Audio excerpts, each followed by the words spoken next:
Back. Today was the semifinals in Section 7A for girls hockey, and our first matchup of the night features the top-seeded Proctor Hermantown Mirage and fourth-seeded Moose Lake Willow River. Moose Lake led by senior goaltender Mallory Hartle, while the Mirage came in guns blazing. The top-seeded team in Class Single A took the victory 10-1. They now advance to the section finals. The Mirage took a 4-0 lead into that first intermission and never let their foot off the gas, outshooting the Rebels 55-8. The Mirage looking to head to the state tournament for the 5th straight year.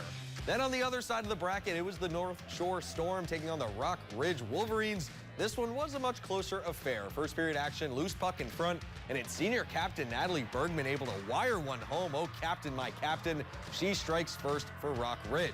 Berkeley Hoff for the Storm moves into the zone now with a heavy shot. That one bounces off the glove on top of the net. Hey, that still counts as a save, so we stay at 1-0. But Hoff would get her chance again. Great give and go, and she sticks it top shelf where I keep that chunky peanut butter. The Storm tie this one up at 1 apiece. Then it was the other senior captain, Nina Thorson. The three-sport athlete goes blue line to blue line for firing home a nasty backhander. A highlight reel goal by the senior gives the Storm the 2-1 lead. This one turned out to be a barn burner like I promised. The Rock Ridge Wolverines advance with a 7-6 win over North Shore. So now the Section 7A championship game is set with the Mirage taking on the Wolverines this Wednesday, February 12th from Cloquet. Puck drop is set for 7 p.m. and the winner will head to the Twin Cities for that state tournament.